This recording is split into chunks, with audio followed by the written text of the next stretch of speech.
የኔ ፍቅር አንድ የደበኩሽ ነገር አለ ይላታል ባርኮን። ምንድነው ፍቅሬ ንገረኝ እንጂ ብላ ስትለውም ነገ ከእስር ቤት እለቀቃለሁ ብሎ ይላታል። ዲናም እጅግ በጣም ተደስቷ እያለቀሰችም ነበረ፣ የደስታ ለቅሶ።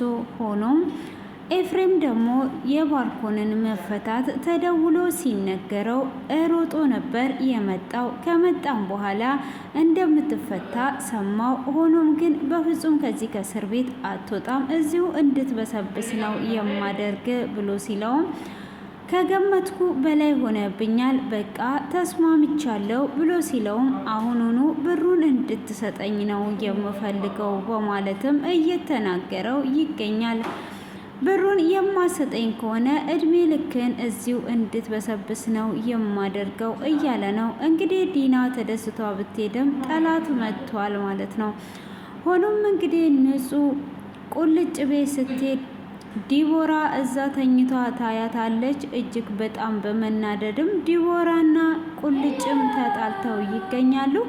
እንግዲህ በባለፈው ክፍል ላይ 1 ሚሊዮን ብር ካመጣችሁ ነው ሳቤላን ምልለቀው ተብለው ነበረ። ሆኖም እንግዲህ አብርሃም ተጨንቆ ባለበት ዲና ዘንጧና ለብሳ እየወጣች ነበረ ክፍሉ የተጠናቀቀው። ሆኖም እንግዲህ ንጹህ ከእንቅልፏ ተነስታ ወደታይ ስታይ ዲና እየወጣች ነው። እንዴ አብርሃም እንደዚህ ተጨንቆ ባለበት እሷ ወዴት ነው እየሄደችስ ያለችው? ወዴት ነው የምትወጣው? በማለትም ታያታለች። ይሄኔ የሆነ ነገር አለ፣ እሷን መከተል አለብኝ በማለትም እንግዲህ ነበረ ክፍሉ የተጠናቀቀው። እሷም ትከተላታለች። ምናልባት ከአጋቾቹ ጋር የምትገናኝና ሰለሳቤላ የምታከሆነ ብላ ተጠራጥሯ ስትከተላት፣ እሷም ወደ እስር ቤት ነበር እየሄደች የነበረችው።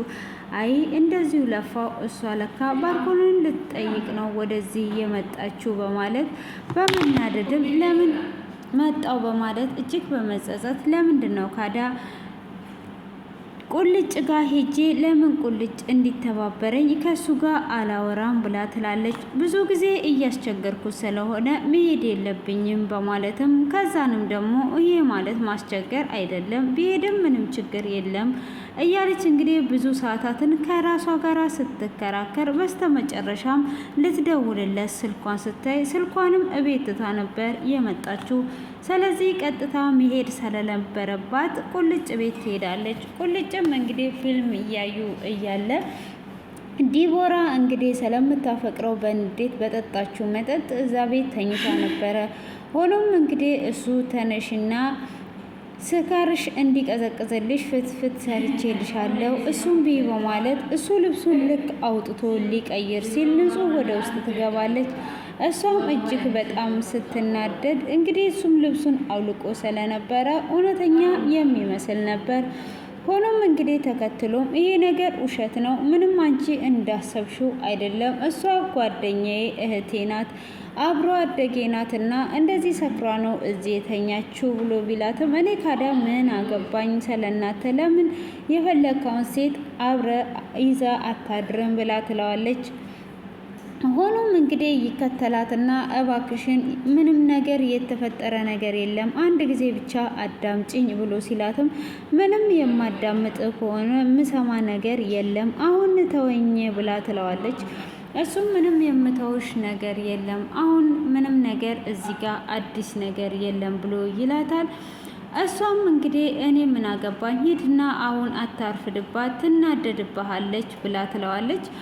እሱም እንግዲህ እየተናደደ ወደ ዲቦራ ጋር ይመለሳል። ንጹም ቢጠራትም ወደ ኋላ ዞር ብላ ልታየው አልቻለችም ማለት ነው። ሆኖም እንግዲህ ማርዳ እንግዲህ በባለፈው ላይ በህልሟ አይታ ነበረ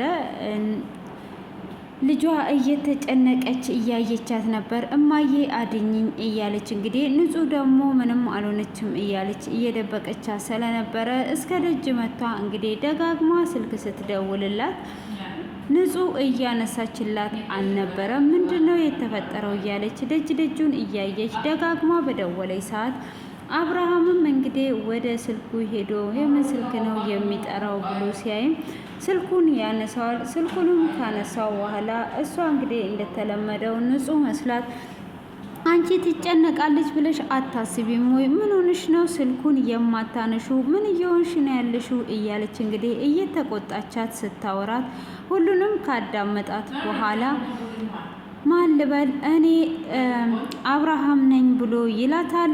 ንጹህ ቤት እንደሌለች ሲነግራትም እሷም እጅግ በመደንገጥ እንግዲህ የንጹህ አክስት ነኝ ብላ ትላለች። የንጹህ አክስት ነኝ ብላ ትለዋለች። እንግዲህ እንተዋወቅ ብሎ ሲጠይቃት ማለት ነው።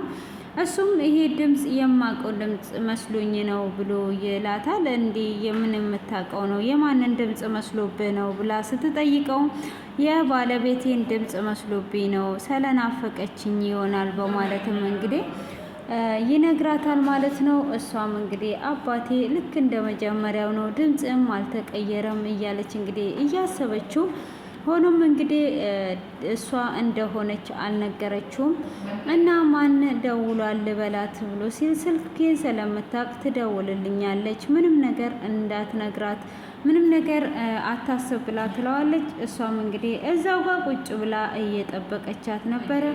ምንድነው እየተፈጠረ ያለው በማለት እየጠበቀቻትም ባለችበት አብርሃም እንግዲህ የእሷን ድምፅ መሰለኝ ስለናፈቀችኝ ነው ወይ የሰው ሁሉ ድምፅ የማርዳ የሚመስለኝ እያለ እንግዲህ እያሰላሰለ ይገኛል ማለት ነው።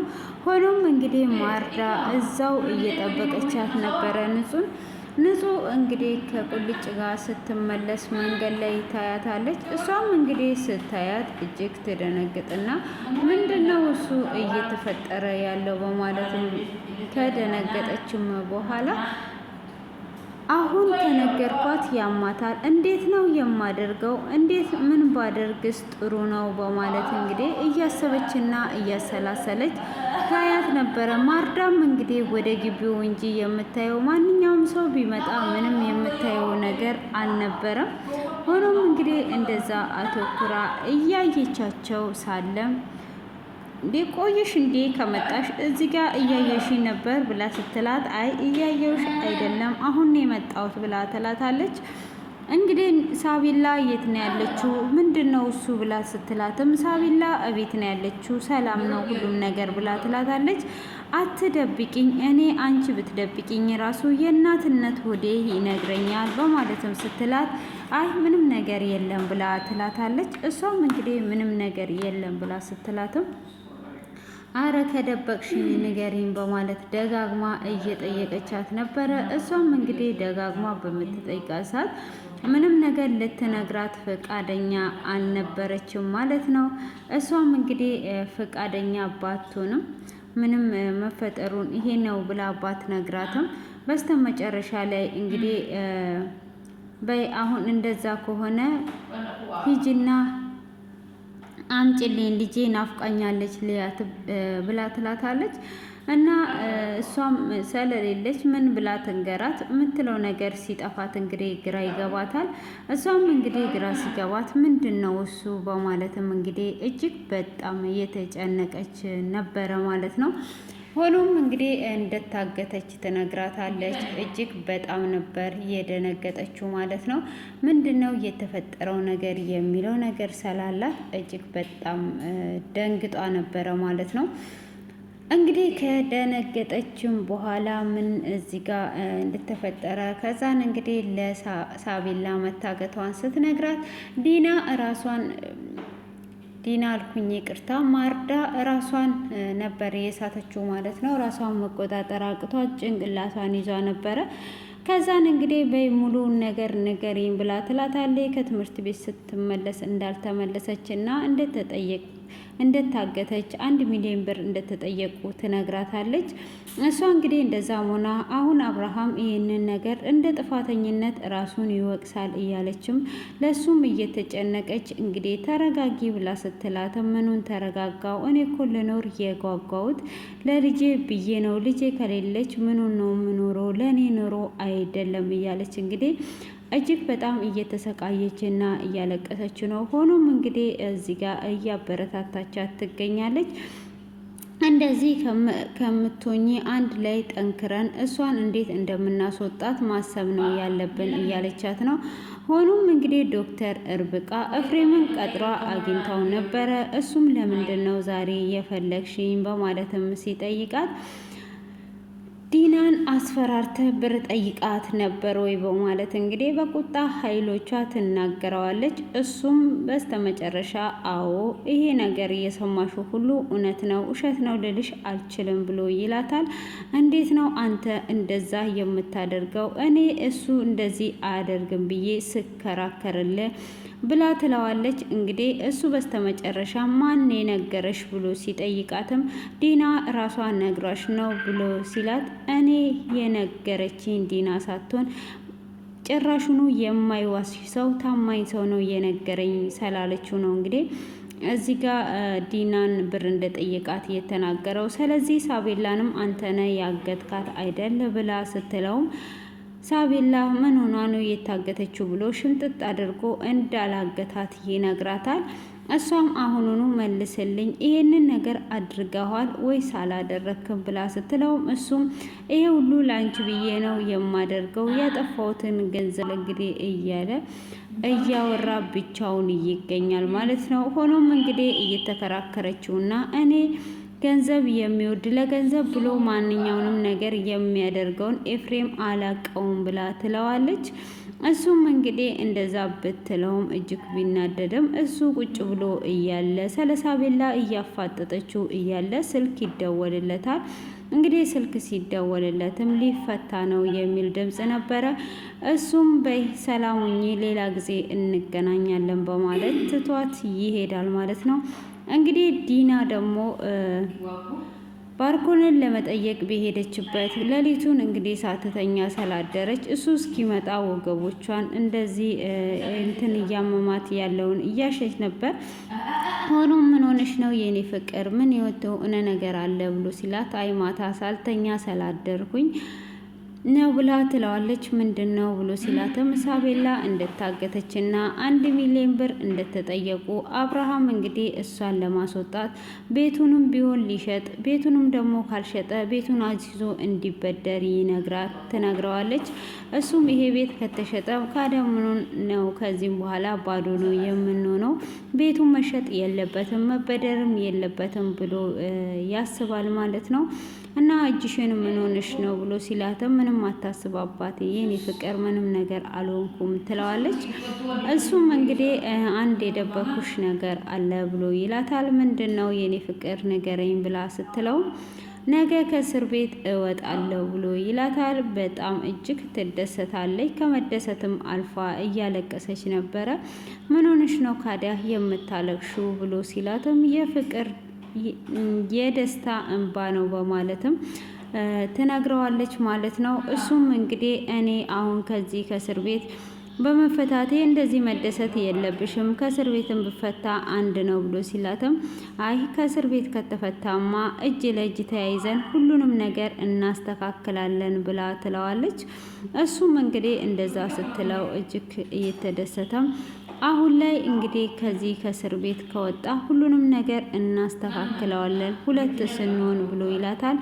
እሺ በቃ ወደዛ ቤት የምመለስበትን ነገር አስተካኪ ብሎ ሲላትም ሀሳባቸውን ካልቀየሩ እንግዲህ ነገ ፈታለሁ ብሎ ሲላት ምንም ነገር አታስብ ቀናት ይፈጃል እንጂ እዛ ቤት ትመለሳለህ ብላ ስትለውም ቀናት እንዲፈጅ አልፈልግም ዛሬ ሆኖ ብሎ ይላታል። አንተ ብቻ ምንም ነገር እንዳትጨነቅ፣ አንተ መጨነቅ ያለብህ የምትፈታበትን ቀን ብቻ ነው፣ ስለኔ ምንም ነገር አትጨነቅ እያለች እንግዲህ እያበረታታችሁ ትገኛለች። ሆኖም እንግዲህ እሱ ስለ ሳቤላ ሳይሆን እዚህ ጋር እየተናገረ ያለው እንግዲህ ቤቱ ከተሸጠ እነሱ ባዶ ስለሚሆኑ ቤቱን እንዳይሸጥ ለማድረግ ሊወጣ ነው ማለት ነው። እንግዲህ ኤፍሬምም እሱ ሊወጣ ነው የሚባለውን ሲሰማ ቀጥታ ወደ እስር ቤት ነበር የሄደው። እሱም እንግዲህ እዛ ከሄደ በኋላ አሁን እዚህ እስር ቤት በስብሰ እንድትቀር እንደማደርግ ታውቃለህ አይደል ብሎ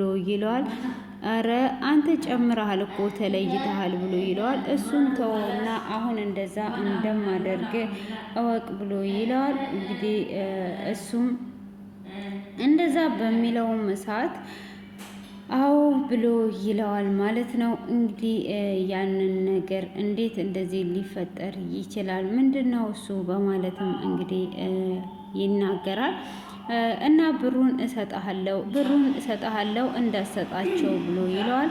ብሩን የምሰጣቸው ከሆነ ምንም አይነት ብሩን የምሰጠኝ ከሆነ አሁኑኑ እዚሁ እስር ቤት እያለ ነው የምሰጠኝ ብሎ ይለዋል። እሱም እንዴት እዚህ እስር ቤት እያለው ልሰጥ እችላለሁ ከእስር ቤት ካልወጣው በስተቀረ ብሎ ይለዋል። አይ እንደዛ አይደለም ብሎ ሲለውም ከእስር ቤት ወጥቼ እሰጣለሁ ብሎ ሲልም እንግዲህ ከእስር ቤት ከወጣህማ አታሰጠኝም በማለትም ይናገረዋል ማለት ነው። እሺ እንደዛ ከሆነ ታዲያ እንዴት ነው የማደርገው በማለትም ሲል ብቻ ሄደህ ሀሳብን ብትቀይር እንደማስገባህ ወቅ በማለት እንግዲህ እየተስማማ ይገኛል ማለት ነው። ከእስር ቤት ሊያወጣው ነው ማለት ነው። እንግዲህ እስር ቤት እንዲበሰብስ የሚያደርገው ፋይል አለ እዚህ ጋር እንግዲህ ኤፍሬም ለርብቃ ነው እያለ ነው እንጂ ርብቃን እየጎዳት ነው ያለው። ፍቅር እንደዚህ አይነት ነገር የለም ማለት ነው። ሆኖም እንግዲህ ዶክተር ርብቃም እስካሁን ድረስ ኤፍሬምን እያመንኩት ነበረ፣ እንደዚህ ማመን የለብኝም። ስለዚህ አሁን ላይ ሁሉንም ነገር ማጣራት አለብኝ፣ ማን ነው ምንድን ነው የሚለውን በማለትም እንግዲህ ወደ ማሰብ ትመጣለች ማለት ነው። እሷም እንግዲህ እያሰበች ሳለ ምንድን ነው ይሄንን ነገር እንደዚህ የሚያደርገው ምን እያሰበ ነው ያለው በማለትም እንግዲህ ለጓደኛዋ ትደውልና ባንክ ቤት ለሚሰራው እኔና ኤፍሬም አንድ ላይ የከፈትነው የባንኩን አካውንት ማንም ሰው ሳይሰማ ምን ያህል ገንዘብ ውስጡ እንዳለ ቼክ አድርግልኝ ብላ ትለዋለች። እሱም እንግዲህ እሺ በማለት ተስማምቷል ማለት ነው። ያለውን ገንዘብ ቼክ ልታስደርግና ያለውን እንግዲህ ልትደርስበት ደርሷለች ማለት ነው። ዶክተር ርብቃ እጅግ በጣም ተናዷለች። እዚህ ጋር ደግሞ እውነት አላት እሷ እንግዲህ እሱ እንግዲህ እዚህ ጋር ለእሷ ሊጠቅማት እየመሰለ እየጎዳት ይገኛል። አብርሃምም እንግዲህ ብዙ ቦታ ደውሎ ብሩን እየጠየቀ ይገኛል። እንግዲህ ብድር እየጠየቀ ቢገኝም ያንን ብር እንግዲህ ማንም ሰው ሊሰጠው አልቻለም ማለት ነው።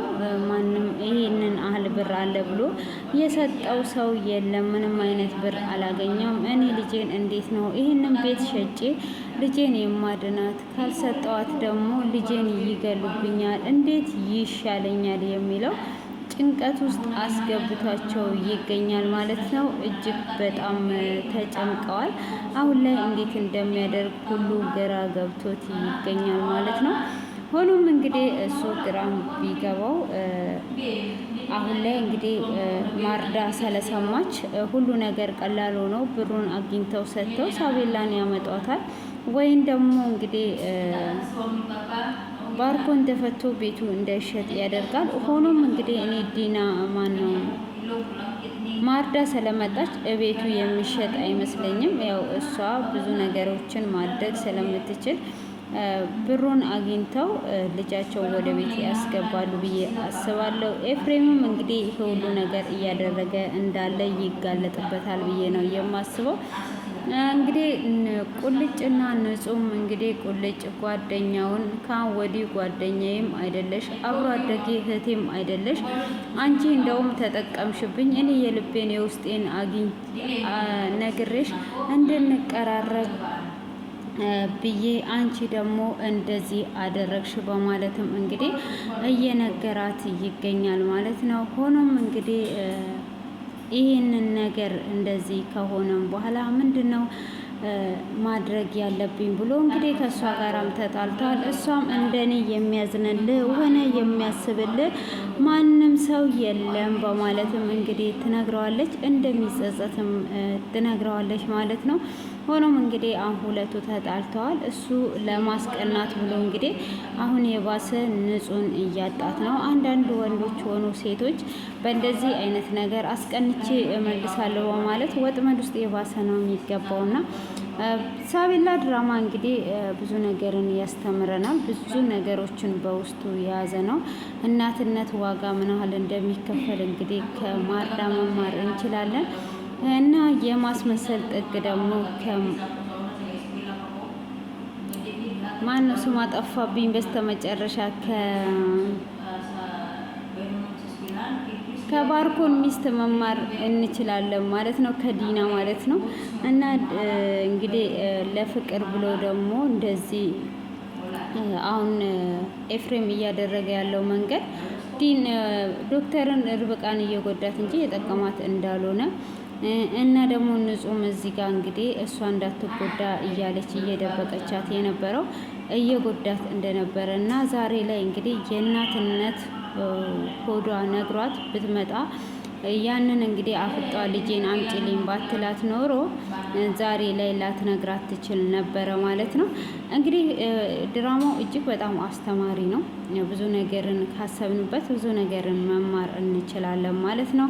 እንግዲህ ሳቤላ በሚቀጥለው ትፈታለች ብዬ ተስፋ አደርጋለሁኝ። እና ይህንን ድራማ የምትወዱ ሁሉ ላይክ እና ኮሜንት አስተያየታችሁን አስቀምጡልኝ። በድጋሚ እንገናኛለን። መልካም ቆይታ